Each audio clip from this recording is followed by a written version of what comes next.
Salah satu keputusan terpenting dalam reshuffle kabinet kali ini adalah penunjukan Gus Yakut Khalil Qomas sebagai Menteri Agama. Saya tidak ingin mengatakan penunjukan 5 menteri lain tidak penting, tapi penunjukan Gus Yakut memiliki makna khusus. Gus Yakut adalah semacam sosok panglima yang bisa memimpin perang untuk menghabisi salah satu ancaman terbesar bagi bangsa Indonesia, kaum Islamis radikal. Saya tidak ingin membesar-besarkan dia. Walau dia adik kelas saya ketika kuliah di FISIP UI, saya tidak mengenal dekat dia. Namun penunjukan Gus Yakut jelas merupakan signal kuat dari Presiden bahwa di sisa masa kepresidennya, radikalisme di Indonesia akan terus dilumpuhkan. Presiden tahu waktu dia nggak banyak. Masa kepresidennya hanya tinggal 3,5 tahun. Dan memerangi radikalisme dalam waktu sependek itu tidaklah mudah. Indonesia sedang bergerak menuju salah satu negara raksasa di dunia. Banyak analis memperkirakan pada 2024 Indonesia akan menjadi satu dari 5 besar ekonomi dunia. Tapi kesejahteraan yang diidamkan itu akan hancur kalau kita membiarkan Indonesia terpecah gara-gara agama. Islamis radikal adalah musuh bersama. Sejak awal kepemimpinannya, Presiden Jokowi sudah menyatakan bahwa ia ingin Islam yang berkembang di Indonesia adalah Islam yang damai, yang inklusif, toleran, Islam yang mencerminkan budaya Nusantara. Menteri Agama yang ditunjuknya di masa kabinet pertama adalah Lukman Hakim Saifuddin. Ketika itu, Lukman sudah mencoba memulai pengembangan Islam pluralis dengan rencana menyelenggarakan festival membaca Al-Quran dengan lagam Nusantara. Namun ketika itu kondisinya belum memungkinkan. Lukman dan Jokowi diserang total, festival tersebut batal. Jokowi terpaksa mengalah karena pijakan kakinya belum kokoh.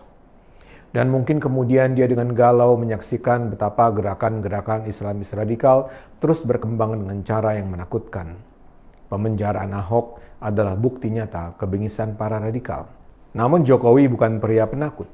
Barangkali ketika itu dia terkesan berkompromi, tapi dia sebenarnya sedang menghimpun kekuatan untuk memukul balik. Dan niat baiknya ternyata didengar Tuhan. Perlahan tapi pasti Jokowi berhasil mengendalikan kaum radikal. Hizbut Tahrir Indonesia sudah dibubarkan. Nasib FPI dibiarkan terkatung-katung. Berbagai perguruan tinggi negeri yang sebelumnya dikuasai kaum Islamis radikal diganti rektornya. Cara Presiden menghadapi Rizik Syihab yang diklaim sebagai imam besar umat Islam patut diacungi jempol. Mula-mula Rizik dipaksa untuk mengasingkan diri selama bertahun-tahun karena kasus chat mesumnya. Di dalam negeri, tanpa kehadiran Rizik selama lebih dari 3 tahun, FPI seperti anak ayam kehilangan induk. Ketika Rizik pulang, semula dia nampak seperti akan dibiarkan bergerak liar. Tapi kemudian, hanya dalam bilangan hari, nasib Rizik dan FPI mengalami pembalikan yang tidak terbayangkan. Rizik bikin rangkaian blunder yang menyebabkan dia diperiksa dan ditahan. Polisi dengan tegas menghabisi orang-orang FPI yang nekat melawan petugas. Sejumlah pimpinan FPI juga ditersangkakan. TNI dan Polri secara tegas menyatakan akan menindak tegas semua kelompok yang berani mengancam NKRI. Gelombang pembersihan bahkan berlangsung di Majelis Ulama Indonesia. Ulama radikal ditendang. Dari Bahtiar Nasir, Ustaz Zulkarnain, sampai Din Syamsuddin tak lagi masuk dalam jajaran kepengurusan. Para ustadz amatir yang bicara seenak jidatnya di media sosial ditangkap. Alfian Tanjung, Bahar Smith, Sugi Nur, Maher adalah rangkaian contoh yang mudah diingat.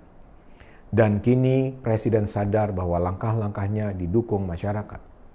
Walau memang tetap ada suara-suara nyinyir yang menuduh pemerintah Jokowi telah menjelma menjadi rezim opresif terhadap masyarakat sipil dan umat Islam, mayoritas warga nampak mendukungnya.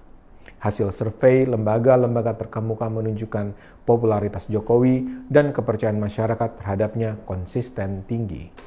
Ini merupakan modal penting bagi sang presiden untuk menyelamatkan Indonesia dari gurita radikalisme di Indonesia. Di masa pemerintahan kedua, Presiden semula berharap tekadnya itu bisa melibatkan satu komponen penting, Menteri Agama Fahrul Razi. Namun hanya dalam kurang dari 1 tahun, terbukti sang menteri bukan tipe petarung. Dalam konteks itulah penunjukan Gus Yakut adalah keputusan bermakna penting. Gus Yakut adalah Ketua Umum Gerakan Pemuda Ansor, organisasi kaum muda sayap NU. Komitmennya dalam perlawanan terhadap kaum radikal sama sekali tidak perlu diragukan. Dia adalah ikon perlawanan terhadap intoleransi. 2 tahun lalu Gus Yakut dituduh bertanggung jawab atas pembakaran bendera HTI di Garut. Dia secara terbuka mengajak masyarakat memerangi FPI. Dia mengecam gagasan NKRI bersyariah. Pengalaman politiknya pun tidak dangkal. Dia pernah jadi wakil Bupati Rembang dan menjadi anggota DPR 2014-2019 dan 2019-2024. Dia dikenal sebagai tokoh yang memobilisasi anggota GP Ansor menjaga gereja saat perayaan Natal. Untuk menunjukkan rasa persaudaraannya dengan umat Katolik, dia juga pernah menemui Paus Fransiskus di Vatikan. Fotonya bersama Paus kemudian diunggah di media massa dan media sosial.